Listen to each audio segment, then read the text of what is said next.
मैं आज भी अपने बयान में ना कमिटी ऑफ प्रिविलेजेस के बारे में, ना ऑनरेबल चेयर के बारे में कोई भी बयान दूंगा। मैं सिर्फ रूल, पोजीशन और सच्चाई आपके सामने रखूंगा। पहली चीज तो यह है कि यह रूल बुक है जिसके हिसाब से राज्यसभा चलती है।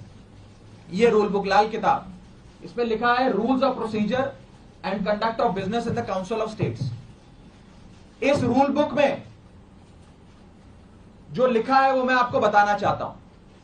यह रूल बुक कहती है कि किसी भी समिति के, सिलेक्ट कमिटी के गठन के लिए आप नाम प्रस्तावित करते हैं। कोई भी सांसद नाम प्रस्तावित कर सकता है, और जिस मेंबर का नाम प्रपोज किया जाता है, प्रस्तावित किया जाता है, उस मेंबर का ना साइन चाहिए, ना उस मेंबर का सिग्नेचर चाहिए, ना उस मेंबर का रिटन कंसेंट चाहिए। यानी कि इस रूल की किताब में कहीं नहीं लिखा कि सिलेक्ट कमिटी में किसी भी शख्स का, मेंबर का नाम देने के लिए आपको उस प्रस्तावित, प्रपोज्ड मेंबर की रिटन कंसेंट या सिग्नेचर चाहिए।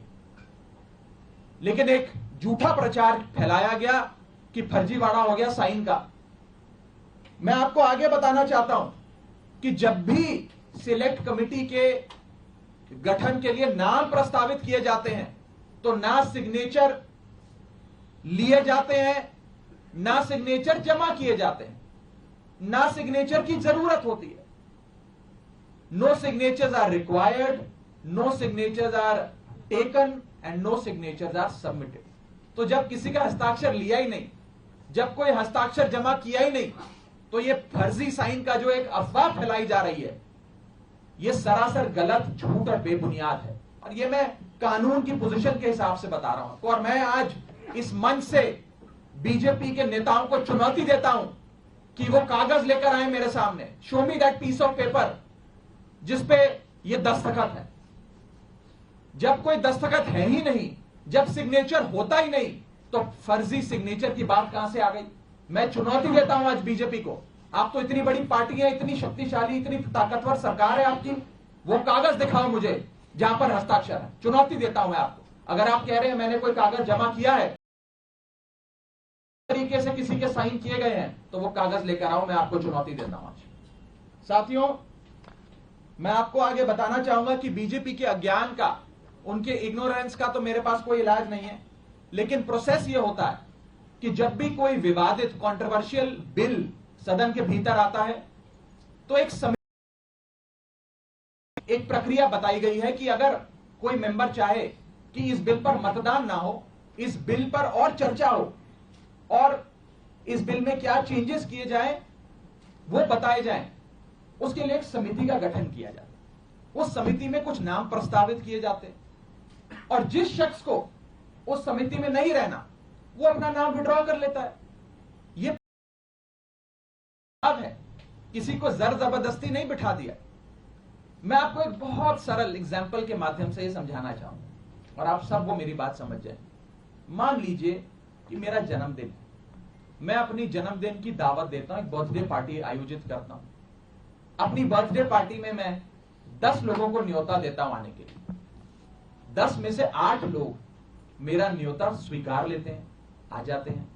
2 लोग मेरा न्योता नहीं स्वीकारते, उल्टा मुझे कहते हैं तुम्हारी हिम्मत कैसे हुई हमें न्योता देने की, तुम कैसे, तुम्हारी हिम्मत कैसे हो गई, मजाल कैसे होगी कि तुमने हमें अपने जन्मदिन का न्योता दे दिया।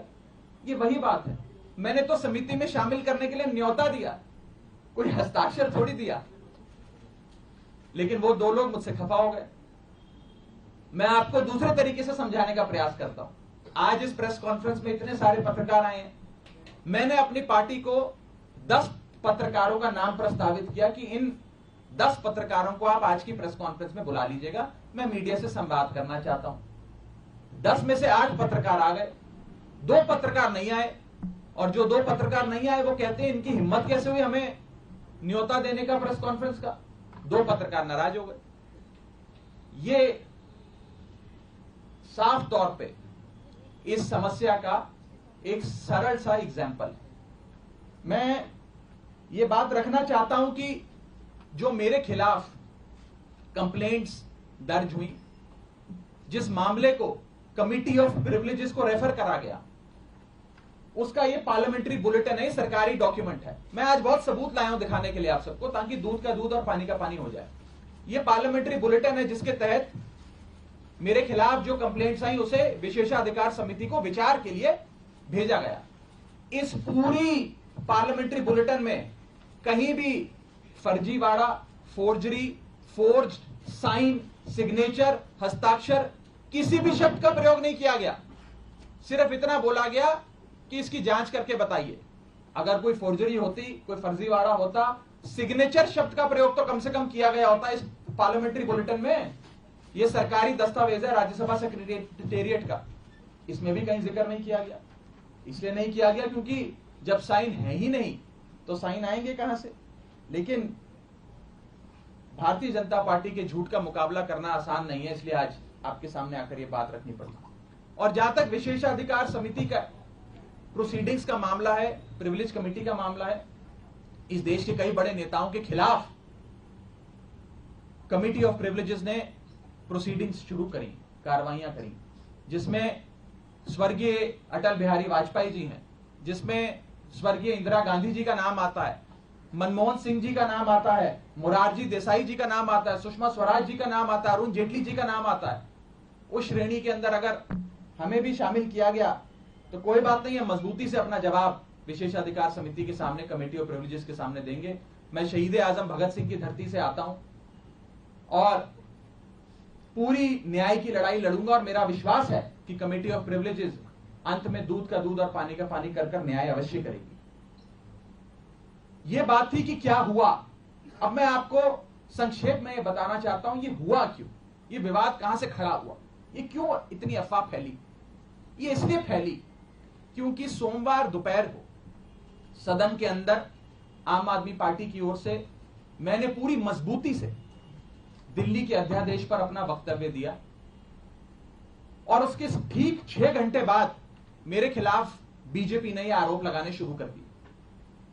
इनको दिक्कत यह नहीं है कि मैंने नाम प्रस्तावित करे, इनको प्रॉब्लम यह नहीं है कि मैंने किसी कमेटी के गठन के लिए कुछ एमपीज के नाम दे दिए। इन्हें दिक्कत यह है कि एक 34 साल के युवा ने हमें खड़े होकर ललकारा कैसे, एक युवा ने हमसे मजबूती से सवाल कैसे पूछे, और कैसे इस सुपारी जितनी पार्टी, जैसा कि गृह मंत्री जी कहते हैं, इस सुपारी जितनी पार्टी के एक युवा सांसद ने दुनिया की सबसे बड़ी पार्टी के सबसे बड़े नेताओं से देश के सबसे बड़े सदन में खड़े होकर सवाल कैसे पूछे। इन्हें दर्द इस बात का है। हमने अपने वक्तव्य में बीजेपी के पुराने मैनिफेस्टो दिखाकर उनके डबल स्टैंडर्ड्स को एक्सपोज किया, दिल्ली वालों के लिए न्याय मांगा, यहां तक कि लाल कृष्ण आडवाणी जी और स्वर्गीय वाजपेयी जी के लिए न्याय मांगा। यह दर्द शायद बीजेपी को सता रहा है, जिसके चलते आज वो मेरे खिलाफ कंप्लेंट्स कर रहे हैं। ये लोग मेरे पीछे पड़ गए, बीजेपी पूरी तरीके से मेरे पीछे है। मैं आपको बताना चाहूंगा कि इस हफ्ते के ये दूसरा नोटिस कमिटी ऑफ प्रिविलेजेस का मुझे आया है। It is the second time कि मुझे किसी विषय में कमिटी ऑफ प्रिविलेजेस ने नोटिस दिया हो एक ही हफ्ते में। शायद ही इतिहास में कभी आज से पहले ऐसा हुआ।